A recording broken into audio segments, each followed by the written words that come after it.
تو ہم تمہاری زبانوں کو گتھی سے کھینچ لیں گے اور قیامت تک تمہاری زبانوں کو خاموش کر دیں گے۔ نعرہ تکبیر! اسرائیل مردہ آباد! مردہ آباد! مردہ آباد! مردہ آباد! مردہ آباد! گستاخ حرمین پہ! گستاخ حرمین پہ! یہودیوں نے مدینے کی بھی حرمتی کی تو رسول اللہ صلی اللہ علیہ وسلم نے حکم صادر فرمایا اخرج الیہود من جزیرۃ العرب کہ یہودیوں کو جزیرۃ العرب سے باہر کر دو۔ اگر اس کے ایجنٹوں نے پاکستان میں مدینہ کی حرمت کو پامال کیا تو یاد رکھو ایجنٹوں، تمہیں ہم کراچی کے سمندر میں غرق کر دیں گے اور پاکستان کی سرزمین پر تمہیں جینے کا حق نہیں ادا کریں گے۔ نعرہ تکبیر! للکار ہے، للکار ہے! یلکار ہے، یلکار ہے! گستاخ حرمین پہ! مکے والوں نے بھی کہا تھا کہ یہ لاوارث ہے، لیکن قیامت تک کے لیے اللہ نے رسول اللہ صلی اللہ علیہ وسلم کو ایسی امت عطا کی ہے کہ آج 1400 سال گزرنے کے بعد بھی ایک گیا گزرا گنہگار امتی بھی اپنے نبی اور رسول کی حرمت پر جان قربان کرنے کے لیے تیار کھڑا ہے۔ تم نے مکے والوں کی طرح ان کو لاوارث سمجھ لیا ہے؟ دنیا کی آبادی کا چھٹا حصہ وہ اپنے پیغمبر کی ناموس پر قربان ہونے کے لیے تیار ہے۔ 1 ارب سے زیادہ آبادی اس کے ناموس پر اپنی جان قربان کرنے کے لیے تیار ہے۔ تم ہوتے کیا ہو؟ کس بات کی تم مولی ہو؟ تمہیں تو گاجر مولی کی طرح کاٹ کاٹ کر رکھ دیں گے اگر تم نے آئندہ کے لیے اس طرح سوچا بھی تو۔ عظمت حرمین پر! عظمت حرمین پر! روضہ رسول پر! تقدس حرمین پر! لبیک لبیک! لبیک لبیک! ہم تحمل اور برداشت کے لوگ ہیں۔ ہم نے ہر مشکل کو بڑے صبر، تحمل اور برداشت کے ساتھ عبور کیا، لیکن یہی وہ مقام ہے، یہی وہ منزل ہے، یہی حرمت رسول کا وہ مقام ہے جہاں صبر کا بندھن ٹوٹ جاتا ہے، جہاں تحمل کا بندھن ٹوٹ جاتا ہے، جہاں برداشت نام کی کوئی چیز اس کی قیمت نہیں ہے۔ عمران خان سن لو، تمہیں لوگوں نے، مغرب نے، امریکہ نے، برطانیہ نے، یہودی لابی نے آسمان پر چڑھا دیا۔ عقل ہے تو یہی، ویژن ہے تو یہی، پروگرام ہے تو اسی کے پاس، خوشحالی لائے گا تو یہی، آسمان پر چڑھا دیا تجھے۔ ہم چاہیں نہ چاہیں، اللہ بے پرواہ ہے، اس کا اپنا ایک نظام ہے۔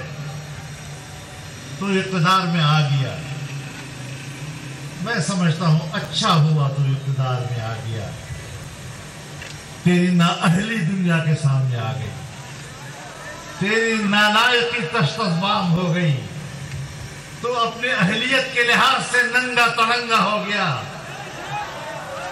آج پھر